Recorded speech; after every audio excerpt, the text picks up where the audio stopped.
भक्तों, ओम नमः शिवाय, श्री शिवाय नमस्तुभ्यम, जय श्री महाकाल। जी हाँ भक्तों, आप सबको भी पता होगा कि दिवाली का महाउत्सव खत्म हो चुका है, छठ भी चली गई है और अब क्या आने वाला है, छोटी दीपावली यानी देव उठनी एकादशी। बहुत ही ज़्यादा बड़ा एक त्यौहार माना जाता है। एकादशी भी मानी जाती है, डिठौन भी बोलते हैं, बहुत जगह इसको डिठौन भी बोला जाता है।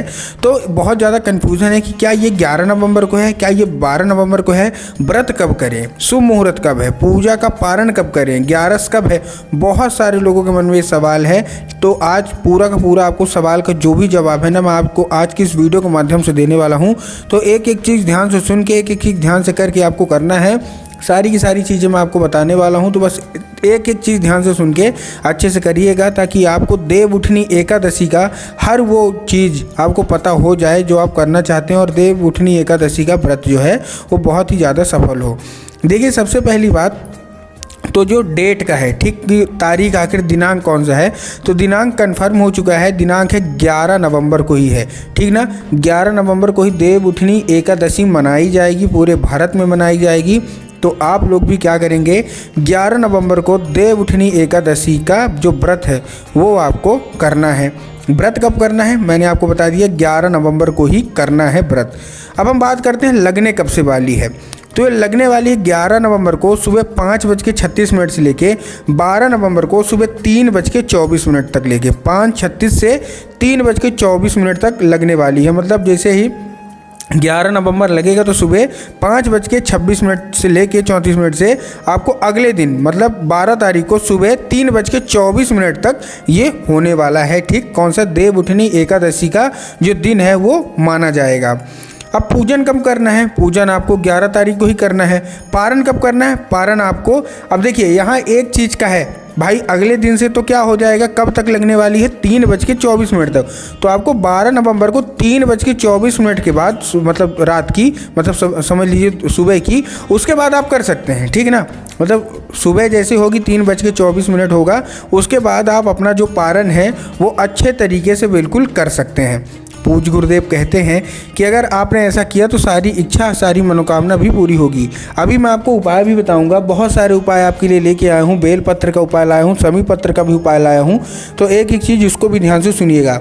आपको भी पता है कि पूज गुरुदेव की जो कथा होती है उसमें लाखों की भीड़ आती है। कैसे भीड़ आती है, लाखों की भीड़ आती है। और जब गुरुदेव की कथा में लाखों की भीड़ आती है तो वहाँ ज़्यादातर जो भक्त रहते हैं ना, वो क्या करते हैं, पत्र के द्वारा अपनी इच्छा और अपनी मनोकामना जो है वो गुरुदेव तक पहुँचाते हैं। तो अभी गुरुदेव की कथा चल रही थी, आज से 4 से 5 महीना पहले की बात है, गुरुदेव की कथा चल रही, वहाँ भीड़ आई। लेकिन अब मैं जो आपको बताने वाला हूँ, पिछले साल 2023 की जो देव उठनी एकादशी आने वाली थी, उसके पहले क्या है, गुरुदेव की कथा चल रही थी। और जब गुरुदेव की कथा चल रही थी तो वहाँ लाखों की क्या आई, भीड़ आई। अब जब गुरुदेव की कथा में लाखों की भीड़ आई तो वहाँ ज़्यादातर जो भक्त थे ना, उन्होंने क्या किया, पत्र के द्वारा अपनी इच्छा और अपनी जो मनोकामना थी वो पत्र के द्वारा अपनी इच्छा मनोकामना जो थी ना वो गुरुदेव तक पहुँचाई। अब जब गुरुदेव के पास पत्र पहुँचा और गुरुदेव ने पत्र पढ़ा तो वहाँ गुरुदेव ने क्या देखा कि ज़्यादातर जो भक्त हैं ना, उनकी क्या है, केवल और केवल एक ही इच्छा मनोकामना है। किसी की धन प्राप्ति की, किसी की कर्जा मुक्ति की, किसी की कोई और, किसी की कोई और। बहुत सारे लोगों की अपनी अपनी इच्छा, अपनी अपनी मनोकामना थी, ठीक। और यही सब मांग रहे थे कि गुरुदेव हमारी कृपया करके, कोई बहुत सारी इच्छा मनोकामना है, कृपया करके पूरी कर दीजिए। देव उठनी एकादशी के दिन अवश्य रूप से हमको चाहिए, ठीक ना। मतलब कोई ना कोई उपाय बता दें ताकि देव उठनी एकादशी की सारी हमको कोई बता दें। अब जब गुरुदेव ने ये देखा तब गुरुदेव ने 2 से 3 उपाय बताए। किसी को धन प्राप्ति चाहिए थी, किसी को कर्जा मुक्ति थी, किसी की कोई बीमारी की थी, मतलब तरह तरह की इच्छा मनोकामना सब चाहने वाले थे। अब जब गुरुदेव ने ये देखा तब गुरुदेव ने 2 से 3 उपाय बताए और बोला कि देव उठनी एकादशी के दिन ये उपाय कर लेना, तुम्हारी सारी इच्छा, सारी मनोकामना जो है ना वो पूरी होगी ही होगी। अब जब गुरुदेव ने ये उपाय बताया तो लोगों ने जा जाके इस उपाय को घर में करना शुरू कर दिया।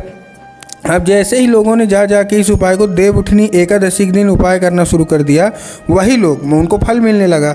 वही लोग गुरुदेव की कथा में मात्र 1 से 1.5 महीने के बाद वापस आए। अब जब वही लोग गुरुदेव की कथा में वापस आए तो उन्होंने क्या किया, एक बार फिर से गुरुदेव को पत्र लिखा।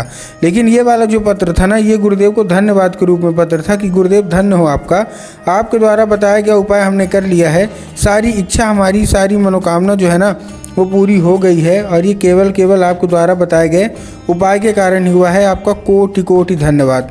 तो देखिए, जो लोग भी मेरी आवाज़ अभी सुन रहे हैं ना, अगर आपको जानना है कि आखिर ऐसा कौन सा उपाय है जिसको करने मात्र से इच्छा मनोकामना पूरी हो जाती है, तो चलिए हम बताते हैं आपको आज की इस वीडियो के माध्यम से कि आपको करना क्या है। तो बस उपाय ध्यान से सुन के अच्छे से करिएगा ज़रूर। लेकिन उसके पहले चैनल पर अगर पहली बार आए हैं और आवाज़ मेरी पहली बार सुन रहे हैं तो वीडियो कर दें लाइक और चैनल को भी कर लें सब्सक्राइब, ताकि पूजनीय पंडित प्रदीप जी मिश्रा के रोज़ नए नए उपाय जो कि मैं उनकी कथा से सुनता हूँ, श्रवण करता हूँ, सबसे पहले मैं आपको प्राप्त करा सकूँ। ठीक, तो देखिए, जो हमारा सबसे पहला उपाय है, इस उपाय में आपको करना क्या है। जो हमारा सबसे पहला उपाय है, इस उपाय में आपको 7 बेलपत्र चाहिए, 1 लोटा जल चाहिए और 2 से 3 बूंद आपको गंगा जल चाहिए। फिर से बता रहा हूँ, ध्यान सुनिएगा, 7 बेलपत्र, 1 लोटा जल और 2 से 3 बूंद गंगा जल। अब जो 1 लोटा जल लेना है उसमें आपको ध्यान रखना है कि जो जल है वो काहे का होना चाहिए। जल आपके घर का होना चाहिए। बहुत सारे लोग घर से खाली लोटा लेके जाते हैं और ले जाके मंदिर परिसर से जल भर लेते हैं, तो वो आपको नहीं करना। आपको अपने घर से जल लेना है। दूसरी चीज़, आपको जो जल है वो तांबे के लोटे में लेना है, स्टील के लोटे में भूल के भी मत लीजिएगा। आपको तांबे के लोटे में क्या है, जल लेना है। ठीक, जल ले लिया। जल लेने के बाद जो आप बेलपत्र लेंगे, बेलपत्र में भी आपको ध्यान रखना है कि जो बेलपत्र है वो कहीं से भी कटा फटा नहीं होना चाहिए। 7 बेलपत्र लेने हैं, 7 के साथों आपको ध्यान रखना है कहीं से भी कटा फटा या खंडित बिल्कुल भी ना हो, पहली चीज़। दूसरी चीज़ आपको ध्यान रखना है कि जो बेलपत्र है वो क्या होना चाहिए, 3 पत्ती वाला होना चाहिए। बहुत सारे लोग 1 पत्ती को ही बेलपत्र मान लेते हैं, जो कि गलत है। आपको भी पता है कि 1 पत्ती का तो कोई बेलपत्र होता नहीं है। 3 पत्ती मिलके जो बेलपत्र बनती है वही बेलपत्र हमको लेना है। ठीक, तो बेलपत्र आपने ले लिया। अब बेलपत्र लेने के बाद आपको क्या करना है, 2 से 3 बूंद गंगा जल डाल लेना है। 2 से 3 बूंद गंगा जल डाल लिया। अब 2 से 3 बूंद गंगा जल डालने के बाद आपको करना क्या है, जैसे आप 2 से 3 बूंद गंगा जल लेंगे उसी लोटे में आपको लेके पहुंच जाना है कहाँ, सीधा सीधा शिव मंदिर। अब जैसे आप शिव मंदिर पहुंचेंगे, शिव मंदिर पहुंचने के बाद आपको करना क्या है, आपके दिमाग में आगे जाएंगे बाबा भोलेनाथ के ऊपर अर्पित कर देंगे, जो कि पूर्णतः गलत है। आपको बाबा भोलेनाथ के ऊपर अर्पित नहीं करना। आपको कहाँ अर्पित करना है, नंदी के ऊपर। देखिए, नंदी के एक पैर होता है आगे का जो कि उठा हुआ होता है, तो नंदी के उठे हुए पैर में आपको क्या करना है, नंदीश्वर महादेव का नाम लेके। कौन सा महादेव का बहुत ही सुंदर सा नाम है, नंदीश्वर महादेव। तो आपको नंदीश्वर महादेव का नाम लेके अर्पित करना है। और नंदीश्वर महादेव का नाम लेके अर्पित करने के बाद क्या करना है, उसको एक चीज़ का ध्यान रखना है, महादेव का नाम तो बोल दिए, अब आपको और क्या करना है, केवल और केवल उसको बोलना है कि मतलब अर्पित करने के बाद एक चीज़ का ध्यान रखिएगा कि जो बेलपत्र है वो नंदी के पैर में अर्पित न हो, केवल जल अर्पित हो। उसके बाद आपको जो जल है वो उठा लेना, मतलब जो बेलपत्र है उसको उठा के आपको क्या रख देना है, सीधे सीधे आपको बाबा भोलेनाथ के ऊपर अर्पित कर देना है, बस।